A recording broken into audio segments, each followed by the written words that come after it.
So I've set up my own social business, and it's called SFCL, so Shaping Futures, Changing Lives. I have working across Yorkshire and Humber Oh, wow. on some Home Office funded projects. Working on a gangs project. We have one gangs project. We have a custody desistance project that's going live soon. So wait, don't go too fast. So gangs project. So what's the project and what are you trying to So achieve? Who you're working with? Yeah, so the gangs project, so it's working with those who are on a pathway to serious organised crime, who might be at risk of it, or actively entrenched and embedded within that lifestyle. And it's trying to utilise that lived experience that I've got, and trying to be a positive role model for them, to stop them, sort of desist them away from that life and from that pathway it's on.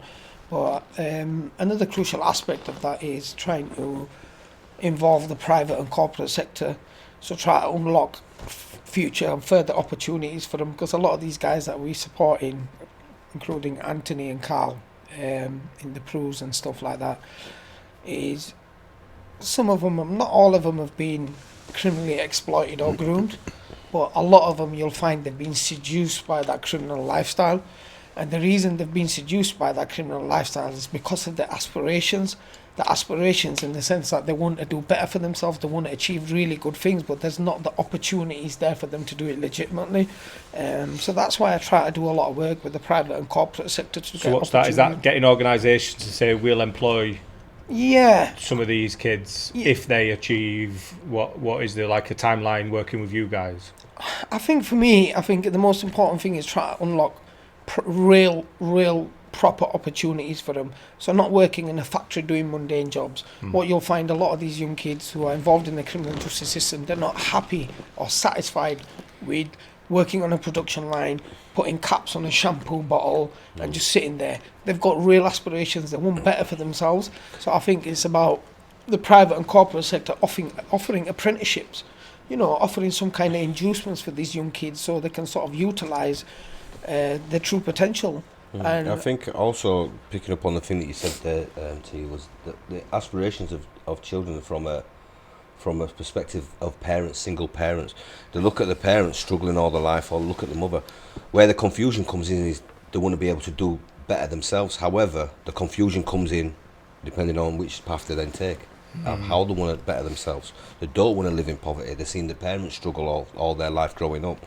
So then this is where the confusion comes in, where they go, well, they want better for themselves. However, have they got the aspirations to do it legally, or have they got the aspirations to go down the other route? And this is where the crossword starts. I think the immediate gratification as well, if you're struggling for money, you need money now. An apprenticeship's not going to give you that. So I think I disagree a little bit with that. I think for me personally, I think when I was growing up, when apprenticeships first started, they were offering £1-2 an hour for apprenticeships. But now, if you have a look, there's some real good apprenticeships out there for 8, 9, 10 quid an hour, where they're gonna get real life. They'll get real life skills, and at the end of it, after 5-6 years, they're gonna be earning the same sort of wage that someone who's come out of university have earned. So I think we're shifting away slightly from that time, but I think, like you said, there's still a lot more to do. Yeah, but it's like there's Phil a lot said, more it's to do. the bit where if you want quick money, Are you willing to do 5 years?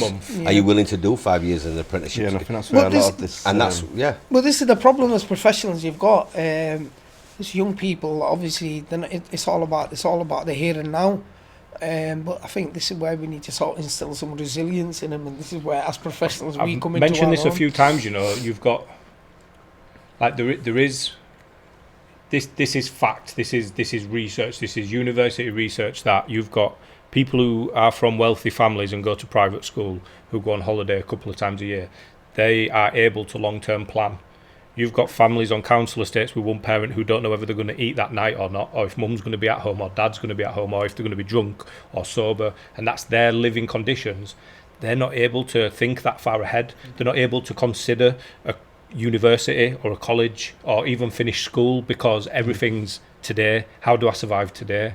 And we're trying to ask young people who can't think that far ahead to think about the future, and unfortunately, until something really goes south, Like you've got someone who starts selling drugs and they'll get a couple of quid here and a couple of quid there and like, right, I'm making money. This is what I wanted. I'm making money now. And until there's a consequence, there's nothing really to draw them away. So until they get arrested or they get caught or the mum finds it and flushes it and now they're in debt and all these things happen, but then it's too late. They've now got a criminal record. But is that not a generation thing as well? Yeah.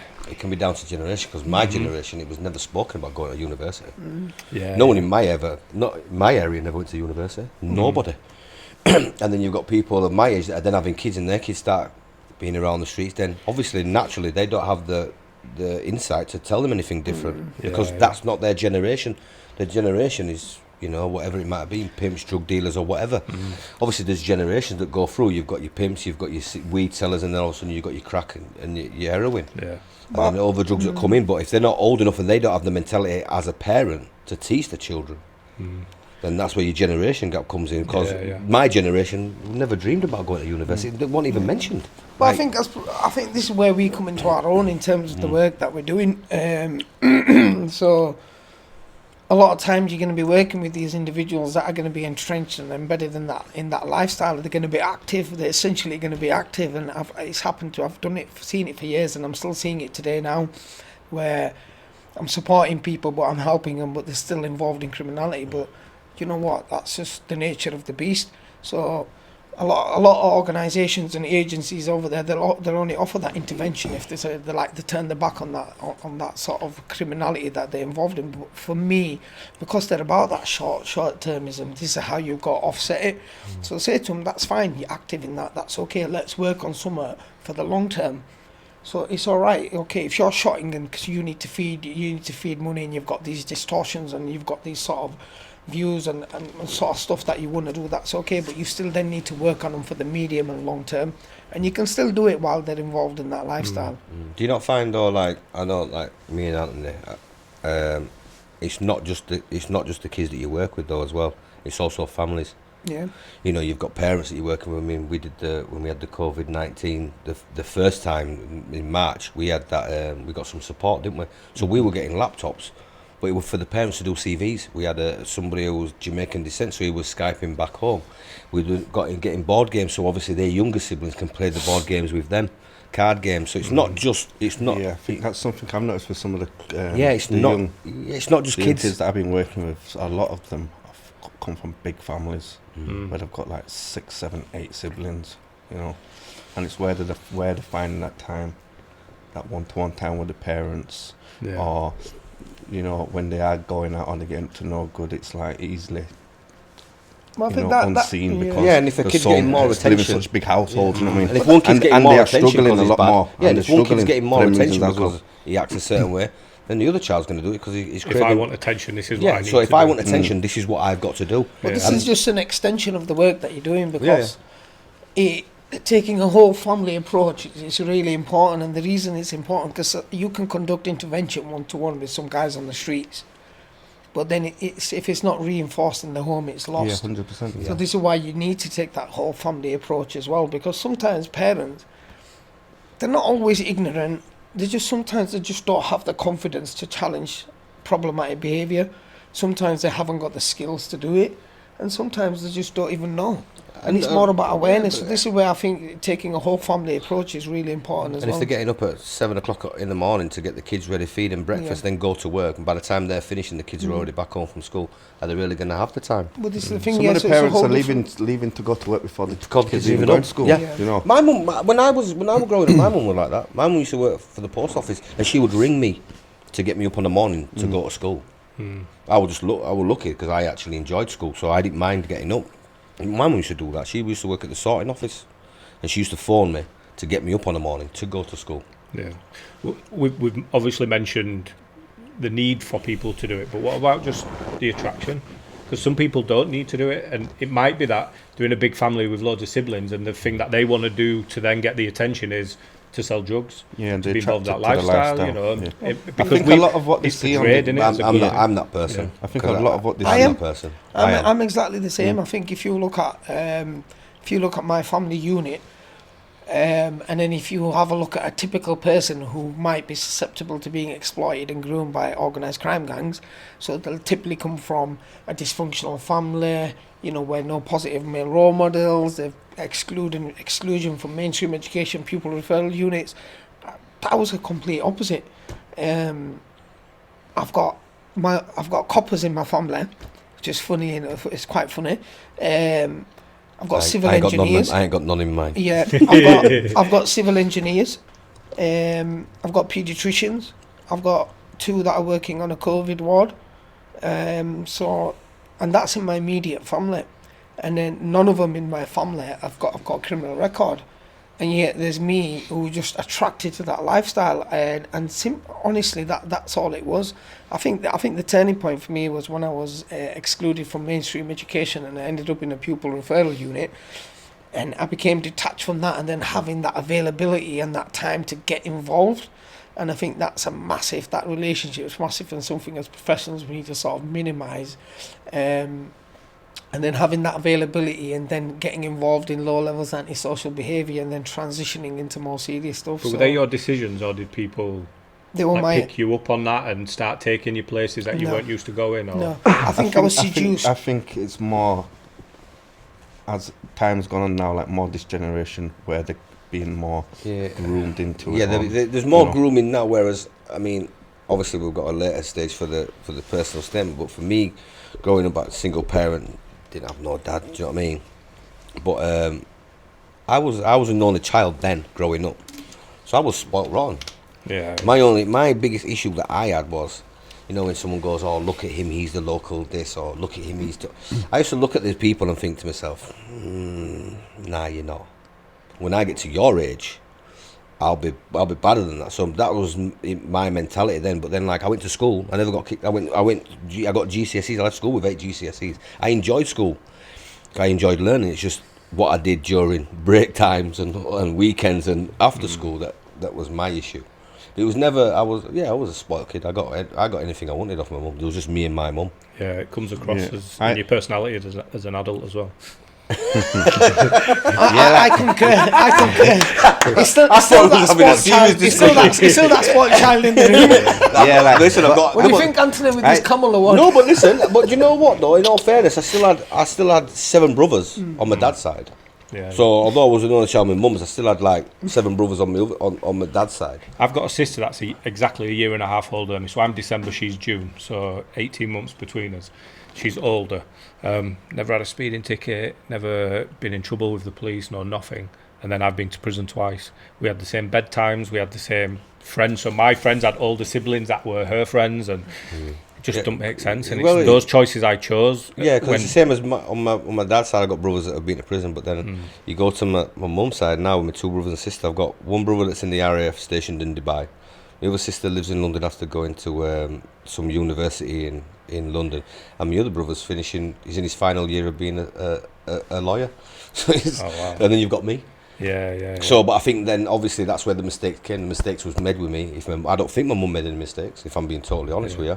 But again, relating back, it's a situation where I think my mum got to a stage in her life where it was, he's not going to change, so no point fighting against him. Whereas at an early age, she'd conducted everything with my brother and sister. She'd got everything put in place. There was me as well, making sure that they didn't make the same mistakes. But I think my mum got to the stage where it was like, he's going to do what he's going to do anyway, regardless. Yeah. So it was then, not work with me, because that wasn't my mum's thing, but it was like, you know what, you're going to end up in prison, do what you're doing. I've told you now. I've told you now. You. Yeah. And I think that's what it was, but it's life. But again, it's a generation thing. I don't think as a kid that I was groomed or with this everyone is, are they? When me going to school, I grew up. I went to school. I enjoyed school. I left with good GCSEs, but then I became active on the road and selling drugs for a living. Do you know what I mean? One reason was to help provide and put food on the table as well. And not just that, but I was attracted to that lifestyle. You know what I mean?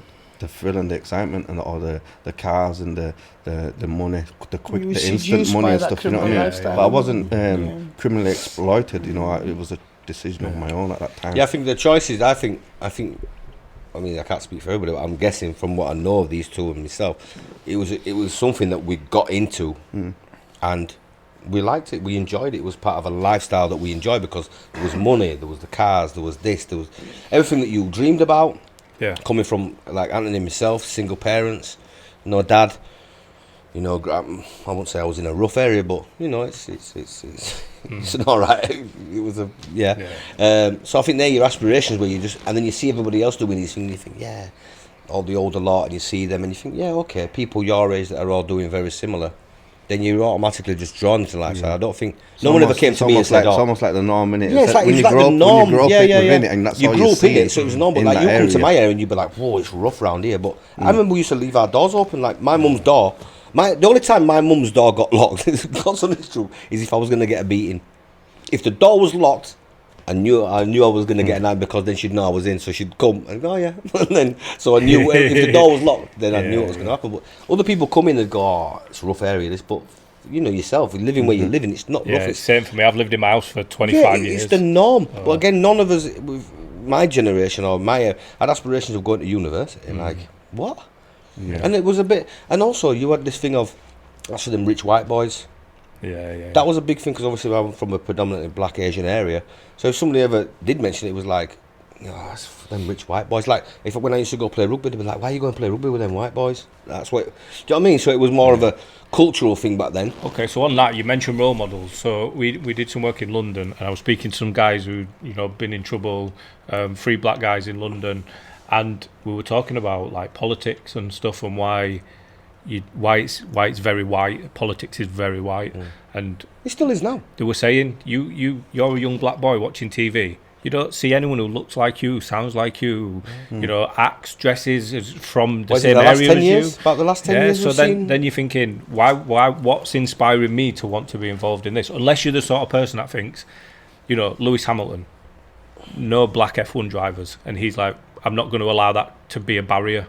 I'm going to make sure that I'm that one guy, and I'm going to be the most successful I can be. That's aspirations, isn't it? Yes. So when we're working with these young people, But you got to remember, it's them what. aspirations, Also, but you need to spark that in them, That's because what it you know is. what, everyone's got it. Yeah, that's what it is, because you got to think it's what comes after him. That's where your success comes.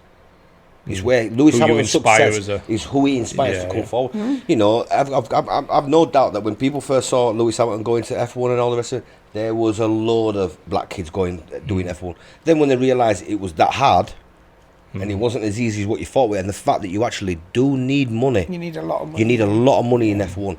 A lot of money. If you look at some of the people, just start from go-karting. Never mind F1. You need to just to be in go-karting. I mean, if you look at Lewis Hamilton's dad, he worked 2-3 jobs. He did all his mechanicking himself. Do you know what I mean? Like nobody else did that. You've got to have money, and the money's, it's difficult depending on where you come from. Similar to this, I was talking about in sports with some of the kids at school the other week, and it looked at how certain sports are more suitable for certain individuals. For example, like tennis. Like as you well. wouldn't see anyone in the the local area down the road that's a bit run down involved in like polo or kayaking. You know what I mean? So depending on the societies that you grow up in, for example, going to determine like what direction you're going to go with that sport as well. But which rugby league and rugby union. Rugby league's a council estate game, and rugby union's private school. Yeah, it's all just rugby and football right now. Yeah. Well, it's a lot further back than that when you look at the rugby league and rugby union side of it, because rugby league was all about workers, because they wasn't allowed to play because they had to work. Whereas rugby union, they was all owners, so they could play the game. So that's why your rugby league came in. So that is your common people. But then if you look at it, if you look at the difference between them both, it systematically it stayed there all through the eternity. How many years have gone by, and it's still. If you look at the sponsorship in rugby union compared to the sponsorship in rugby league, you've got banks that support rugby union. Rugby league is just, Tetleys. Not wrong against Tetleys. I like a good old, but the difference in sponsorship is immense. So how do you inspire young people to not take role models of the guys with the Mercedes and the watches and the jewellery and the reputation? See, that's why I think that's the challenge, isn't it? Because I don't think there's nothing wrong with it, though. I don't think there's nothing wrong with it. Depending on how they're expressing themselves. You can, for example, so for me, I was seduced by that lifestyle. I wasn't criminally exploited or groomed or anything like that. I just had aspirations, and I just didn't want to do it legitimately, and I just went through different avenues to achieve that. I think you could look at someone and still do it the proper way.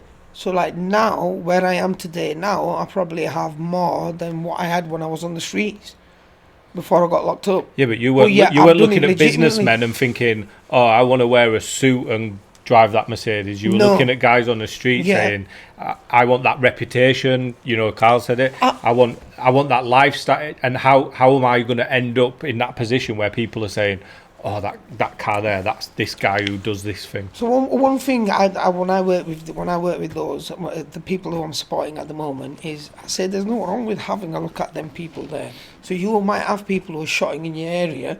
You know, they've got nice cars, they've got nice clothes, they've got everything. I say you can achieve that and more working legitimately. So use them, look at them, but then use them as inspiration, but then do it legitimately and do it properly. Because you know what? That life, it looks good from the outside.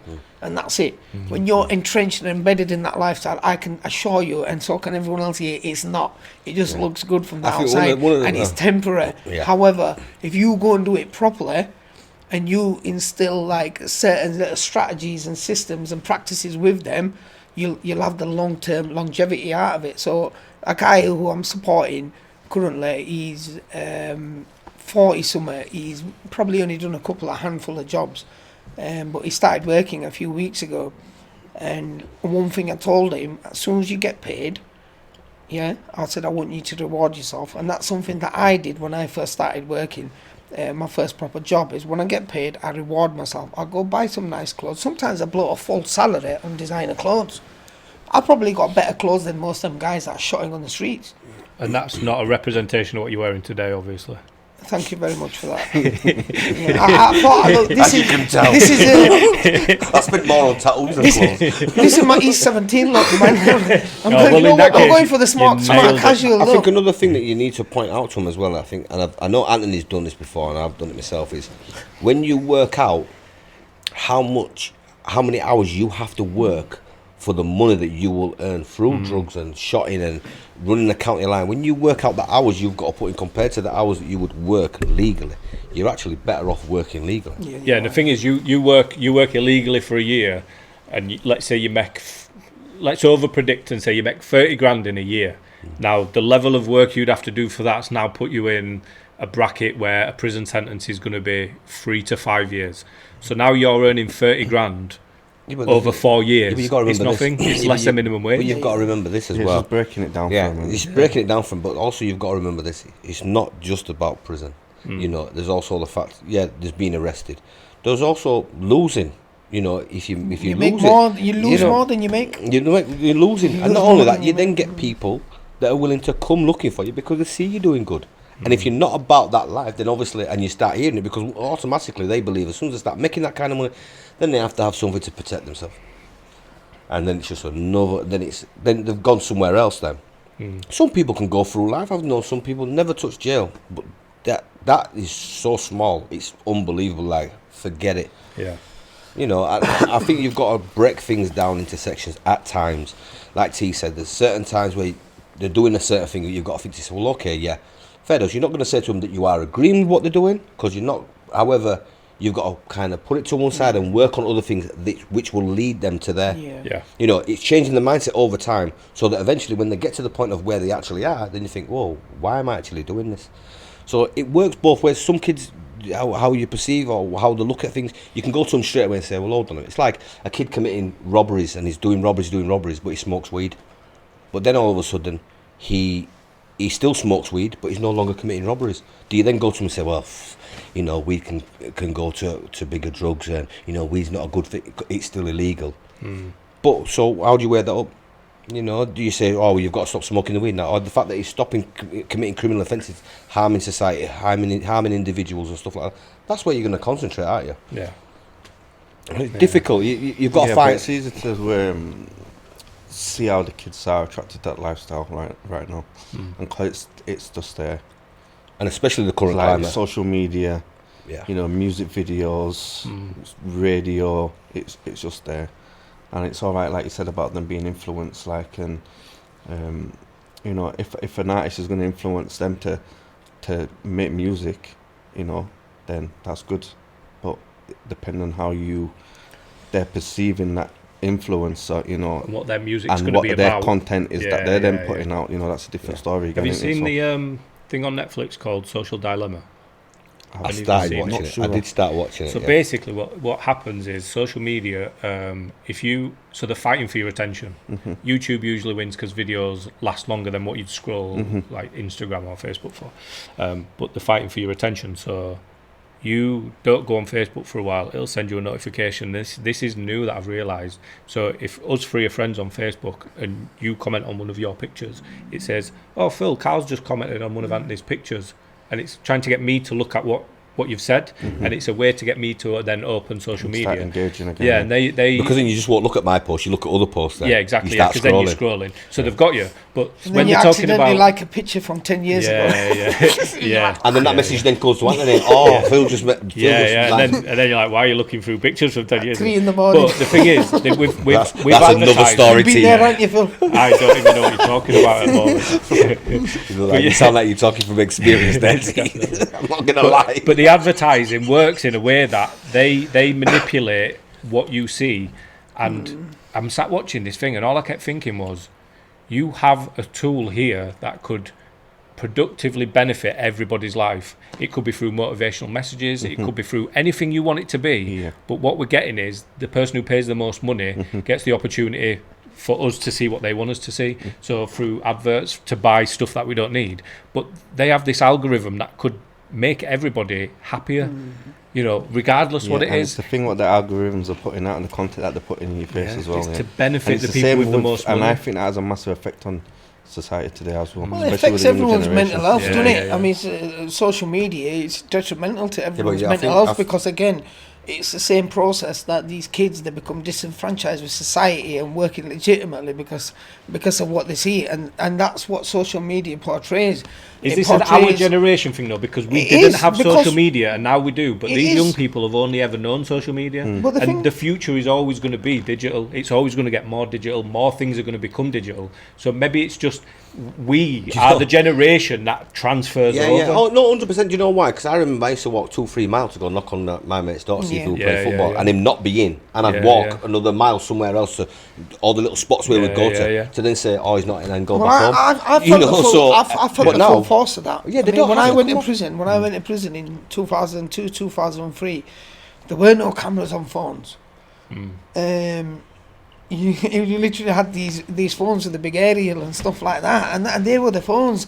So there were no cameras on it. There were no Google. There were no Facebook. Nothing. I've came out like 9-10 years later, and you've got camera phones, and you've got videos, and you've got Facebook, and I'm You've like, got well, Siri, I you've just got, didn't you know, understand what were yeah, going Things on. like Siri and Yeah. Literally, it's just hit Alexa. me. It's hit me hard, and do you know what? I hate society for These it. are the Yeah. I actually these are the networks out there that, you know, we've got to put that out there on the Oh podcast. yeah, 'cause other networks Yeah, are they are- available. they All the networks are available on other alternatives phones.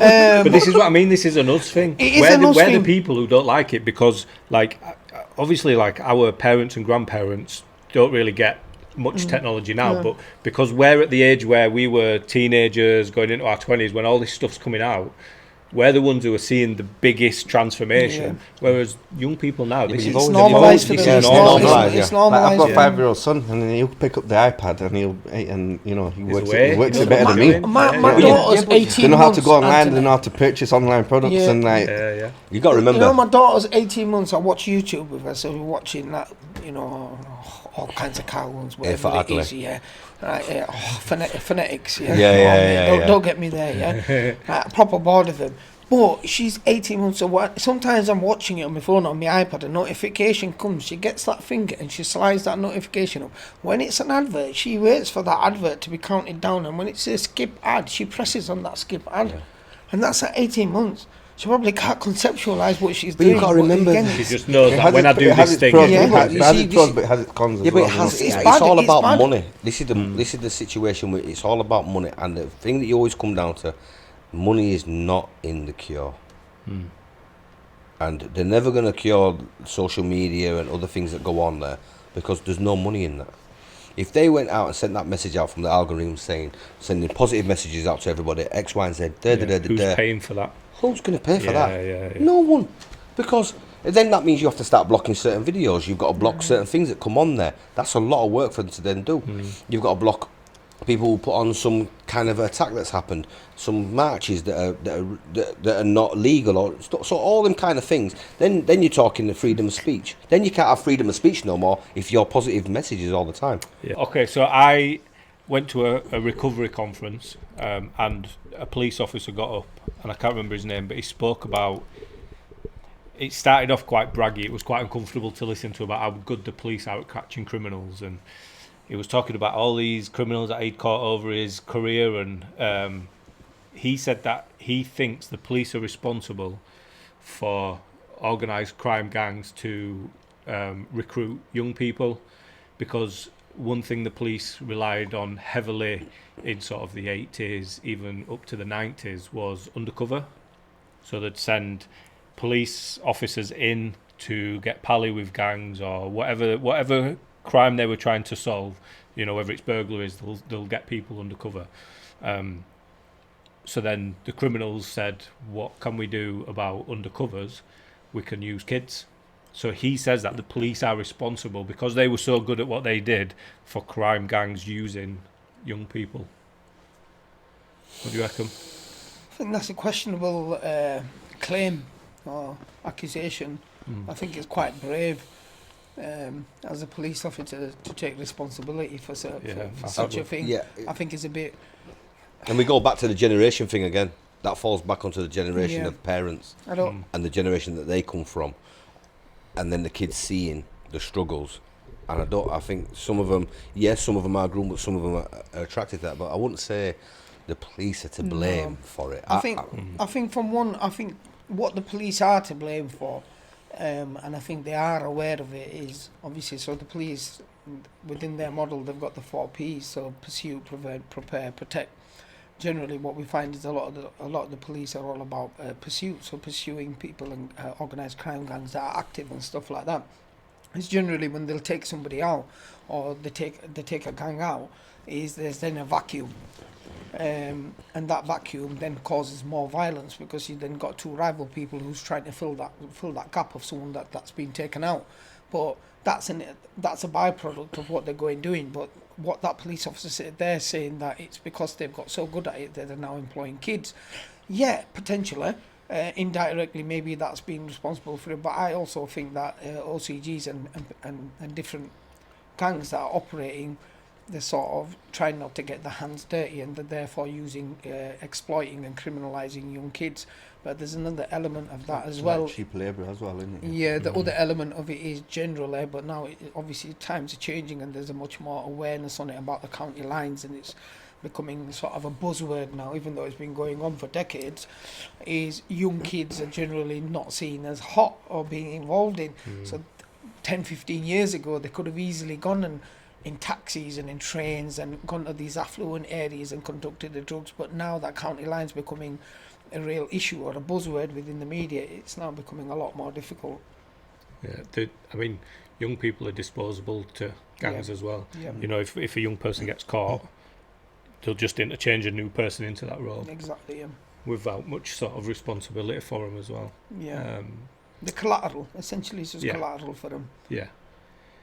There was a talk, I can't remember who they were saying, you've got a plumber, and I can't remember the word they used, but they were saying like the disposable stuff for a plumber is a bit of pipe after a job, a bit of a cut off, a carpenter, it's a bit of wood that was left over after a joint was cut.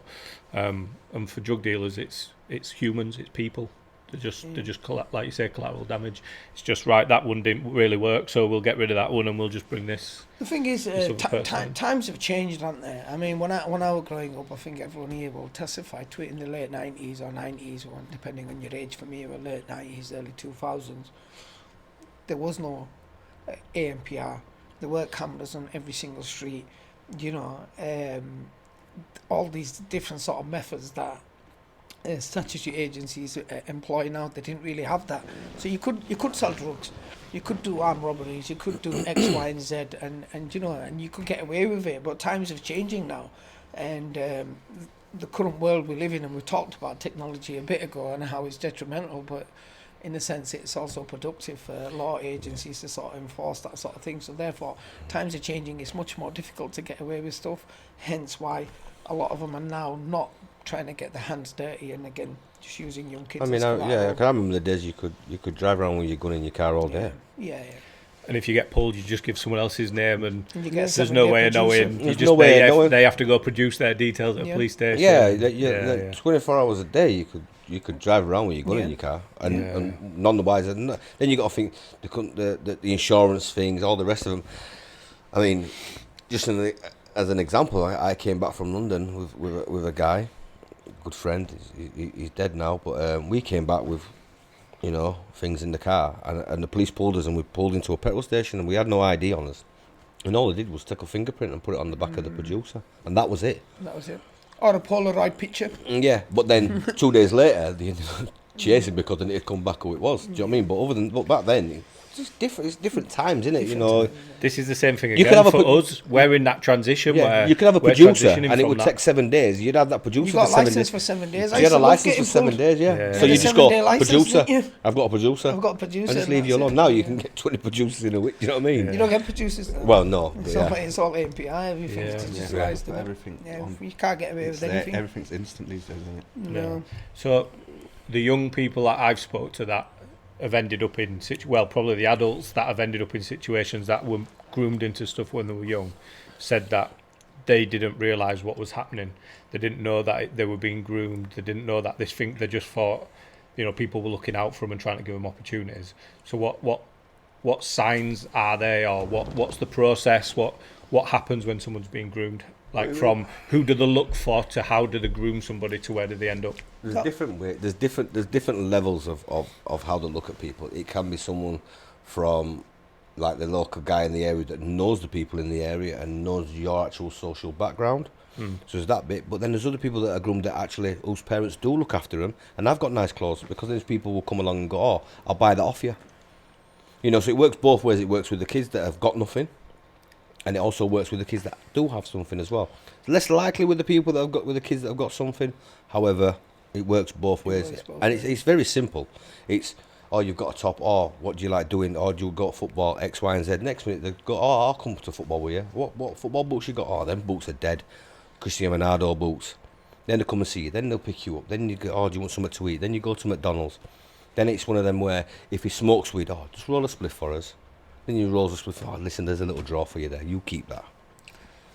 I think Yeah, and I think this can go on. For Yeah, it months. can go on for Yeah. ages, and then you're riding around in the car, and then certain people say something to the kid that's in the car, and the guy will say, "Yo, don't chat to him like that. This is my boy."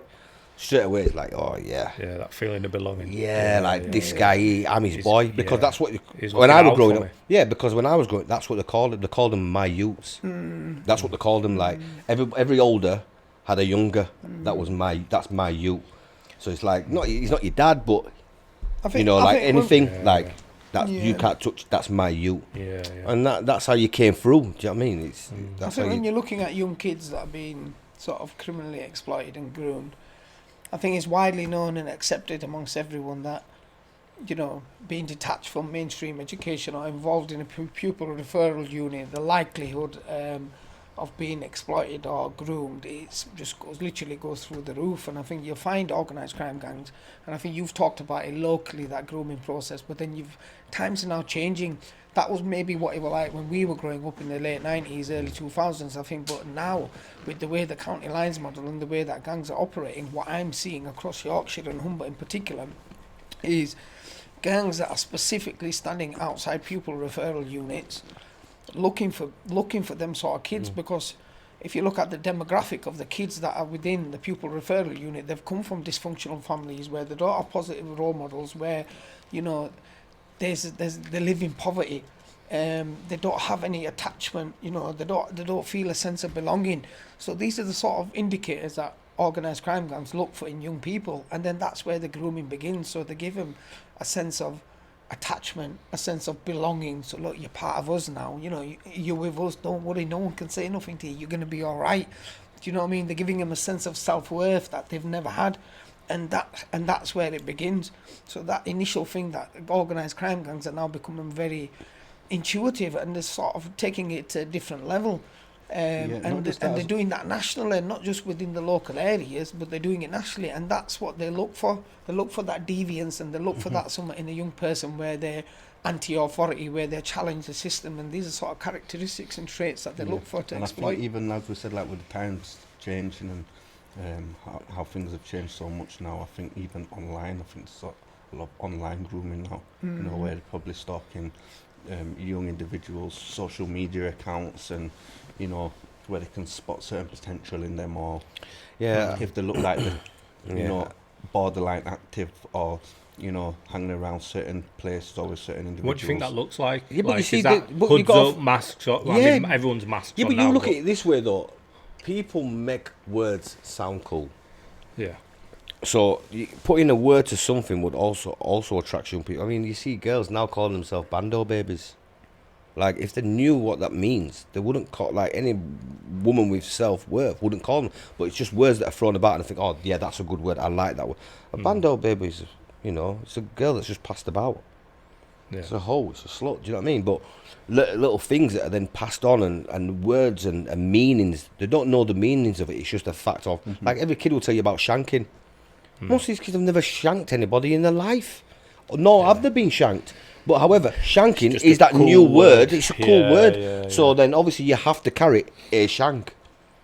Yeah. People have been carrying knives. But again, because they're hearing this on the radio or certain Films YouTube and videos, stuff, and then, you know, It's been these people glamorised, hasn't it? Yeah, that's what it is. That's essentially what it is. Because they're hearing it so often, it's almost then normalised. And then obviously they're using these terms and these slang words, and, you know, don't even understand the meaning behind it, or the impact of it, or the consequences of, you know, a good example of that. Actually saying, do you know what I mean? A good example of that, and I think it's quite coincidental. This happened to me last week. There's a year 7 boy that I'm working with. He got kicked out of mainstream education. He ended up in the pupil referral unit where I'm working, because this kid in his class kept kicking him under the table. So he asked him to stop. He didn't stop. The guy kept kicking him. He didn't stop. So then he's asked him to cheat and basically show him the answers, because this guy's really clever. Yeah, comes from a really good background, really good family, you know, very academic and everything. He's year 7, so really young. So every time he didn't give him the answer, that boy was kicking him, until he got to a point where he went home and he brought a knife into school. He brought a knife into school, hid it in his bag. The next time that guy kicked him, he pulled the knife out and threatened him with it, and said, if you kick me again, I'm going to stab you. I'm going to stab you in your arm and leg. Now, where's a guy so young learned that? And then it goes back to your point, what you're saying. So they've seen it. It's all learnt behaviour. Where have they learnt it? They've learnt it in the media. Do you know, there needs to be a responsibility, It becomes a the norm. collective responsibility, that this sort of stuff is not portrayed in the media, because you've then got young kids who come from really good backgrounds and then influenced. And as you say, it's that glamorization, normalization. Yeah. Do you know what I mean? The people think it's cool. Yeah, man, I broke you up, man. I'm going to shunk you. I'm going to do this, that. You wouldn't know the first thing what to do. Yeah. I think it's because they hear it that many times. Once they get put in a situation, then that's because it's systematically in their heads all the time. The music, maybe that listen to the films or the friends or the peers. Once you're in a tight situation, then that's the things that you will resolve to, because that's what you believe is the norm. Yeah, it almost creates like a subliminal mental, like... Yeah, message, it's there in your head. Yeah. You know, like, I don't believe in this acting without thinking, you know, impulsivity. I don't believe, I you know, somebody wants to prove me on by on, I just think it's impossible not to think. It's impossible. So to act off impulsivity without acting without thinking, I don't believe. I think it's subliminary, where you either relate to it, something similar, or something you've learned. They're the things that happen. You can't just blame music. Yeah. You know, it's... No, the influences are there. The influences. It's a number of things, isn't it? Yeah. Look, the influences, yeah. So, for example, you've got someone who's been brought up in a really good environment, yeah, not being exposed to any trauma, any ACs, any violence, any of that sort of thing. Their way of handling and dealing with stressful situations are going to be different to somebody who's been brought up in areas that are rife with crime, where violence is the norm. you know, and they've been listening to all this certain kind of music, and they're watching certain kind of films and programs there where there's a lot of extreme violence on there. Their reaction to that sort of difficult situation is going to be different. So they definitely influence how young people behave and are shaped and Massively. deal with Yeah, stressful like, situations. with my job, I meet people who've been through some horrendous things, you know, like unthinkable things, and when they're telling me it, I'm just sort of blank to it. It's just another person's experience, and it's because that's what my life is now. I just constantly meet people who've been through these, and the first few would have been, oh jeez. Yeah. But now it's just sort of, oh yeah, I understand. I've spoke to this many people who went through something similar, and this is what it was like for them. But that's some of the things for us where we're working in them pros. So I think that's one of the key things is because for us, you're not going to shock us. Like, this is something you can tell to these kids. Like, you won't shock me. Like, I won't be surprised. It won't be one that I go, oh my God, we need to phone somebody. We need to phone social. Like, you're not gonna surprise me. Like. And I think because we do the sessions with them and do the presentations, whether it be knife crime, county line, gangs, after that, then obviously they then realise that we can relate to them the same way they can relate to us. Yeah. The only difference is we're ahead of you. So what we're trying to do is put the stops in now, so you don't have to go through what we went through for us then to come out of the other side. Yeah. Like, we just want you to skip that middle bit and just continue. Be that positive role model. Yeah. It's just a positive role model and being able to be related for a lot of these young individuals, they don't have the positive role models. Yeah. No, they don't. I mean, they come from broken homes. like we had like half a dozen siblings. They're not getting that attention. They're not getting the time. I mean, we had, like I say, we had the not go getting karting. stimulated. They're just and it's everything's digital online. Yeah. Taking Yeah. kids Half out the go if they're not karting. out socialising, you know. Do you know, to link two things together, you're talking about like quick things and role models. You look at these YouTubers who don't really work. They sit and put content online and get ridiculous amounts of money. They're millionaires, man. Yeah, and it's one of these things where it's moved into this digital age where, all right, I want to get this quick money, but we don't, like, I'm one of my legs, we were talking about tattoos before, I'm getting a hero's leg with Paul Gascoigne, Ayrton Senna, Lewis Hamilton. You know, all key points in my life have all been an influence in some sort of way. But I don't think we look at people like that anymore. Like, who today, I mean, The Rock. The world's a much smaller place now. Everything's online. Yeah, you know what I mean? Superficial, innit? It's superficial, and everything's there. Like, Yeah.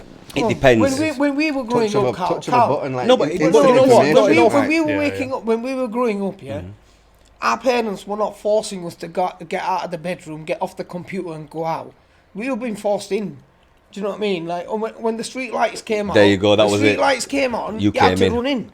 And there were times where I'd be out all day, and my mum, mum and dad would come chase me and tell me to come home and eat, because we didn't even used to come home to eat. Yeah. We used to play football in the From park I can all get out, day. from I got out of that house, I Yeah. was out of that house. There I you didn't go. come back in. Like, you couldn't pay me enough money Yeah. to get me back in the house until it was time to get back in. I know, but then this is the difference. You didn't have what young people have, so you couldn't sit at home on what did we have? Well, like, no, we had the like a Mega- Super Mega- Nintendo, I yeah. had an Amstrad. Yeah, Oh, all right. Atari. Yeah. Sega So Mega get that. So Mega you're System, sat, Mega There you Drives. go, man. yeah, but Sega you're sat playing that on your own at home.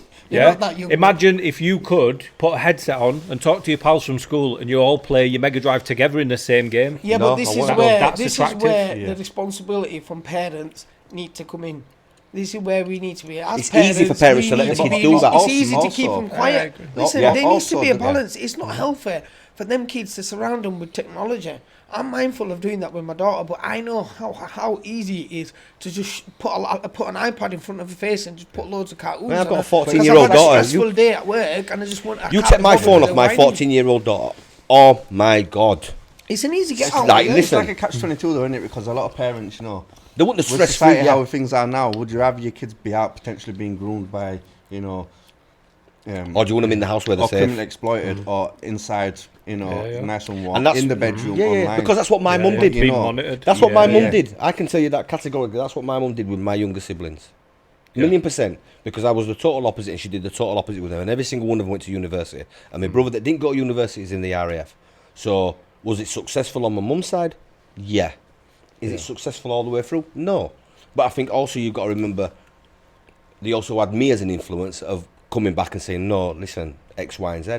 Yeah. And my mum with the... Was you one of the, are you one of the eldest then? So I'm the oldest out of Yeah. out of my brothers, my dad's side and my mum's side. But obviously, I could always come back with my siblings from my mum's, you know, on that side and say no, or I could give them reason by. Like my youngest brother, although he's nearly, But like he's very similar to me. I do you think know what I your mean? younger siblings obviously could have looked up to you in a light where and followed your footsteps. Or No, I don't they think could my look mum would up have to let you 'em. and think, I think- nah, and most of the time I I don't was- want to go that way as well. You know, most and of the time I I was don't in know. jail. I think it just depends how you build. Yeah, it does, but I But think everyone's if you've different, got you know. more of an influence, like you've got my mum, you had her husband, you had me, who's an influence on them to turn around and say no, and these are the reasons why. This is what you got.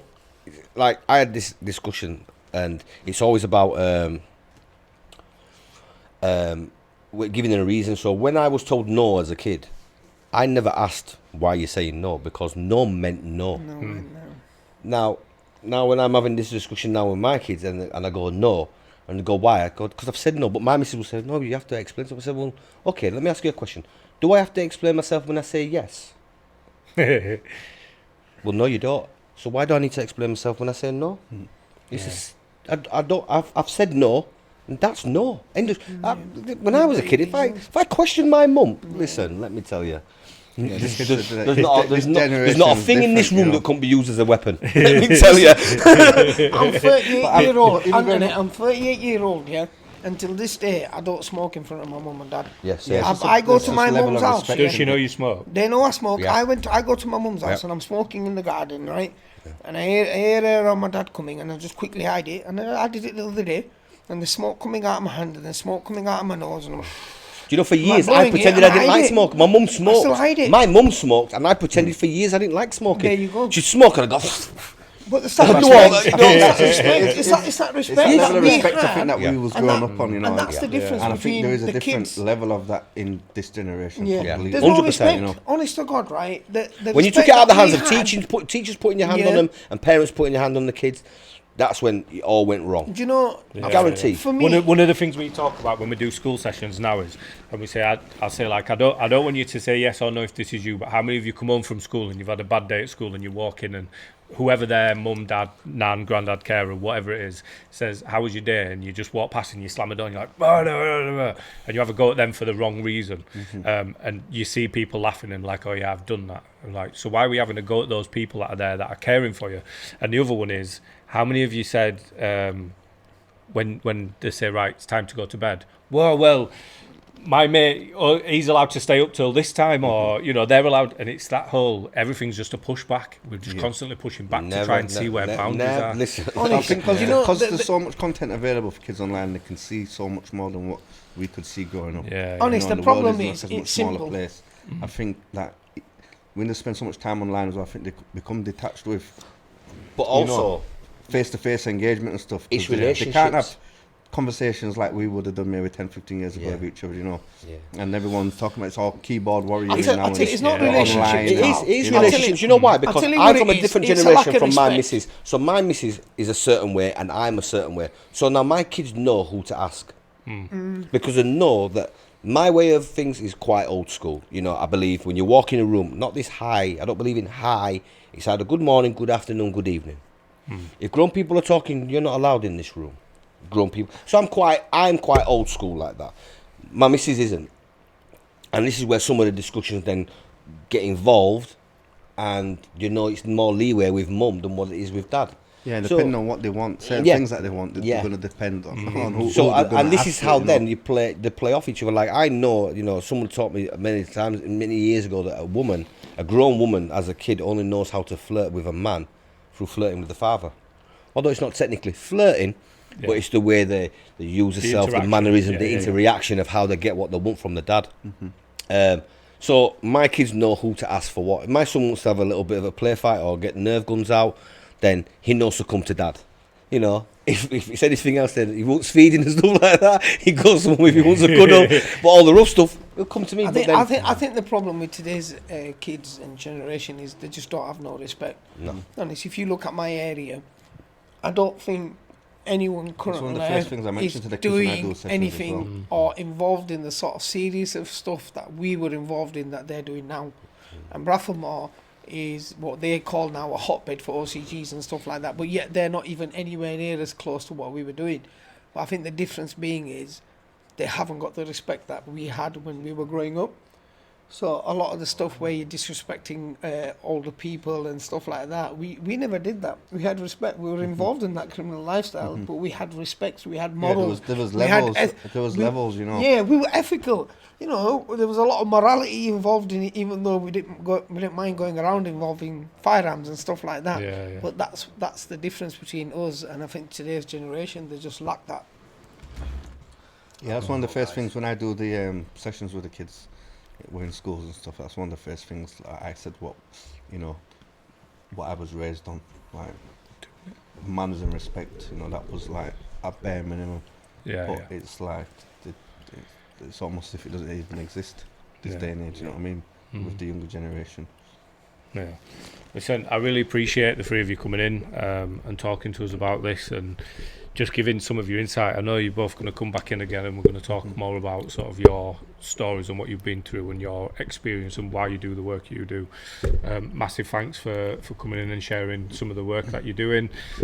Genuinely really appreciate it, and hopefully we'll be able to do it again soon. I just want to thank you all for having me. Yeah, thank you. It's nice to see Payment, you. payment in the post, yeah? T's going to be sending out checks. Anytime. Look forward to it. I've got plenty of time for you guys. I've got love for you as well. 'Cause you help Oh, you've me. got time for them and just love for me. You don't have time for me. Love's more. Wow. Love's more. Yeah. Love's Not in free. business. Time's money. Yeah, Time's exactly. money. Exactly. There you go. These ought to be getting billed. You know what, mate? It's all love, man. But no, I do. I really appreciate you. No, all coming thank in. you. Yeah, it's been a Anytime, good mate. session. No, I enjoyed it. genuinely, Yeah. anytime. If you want me to come down anytime, mate. You're here till late. Go and have a chit chat, whatever. I'm up for it. Brilliant. Cool. Thank So, you.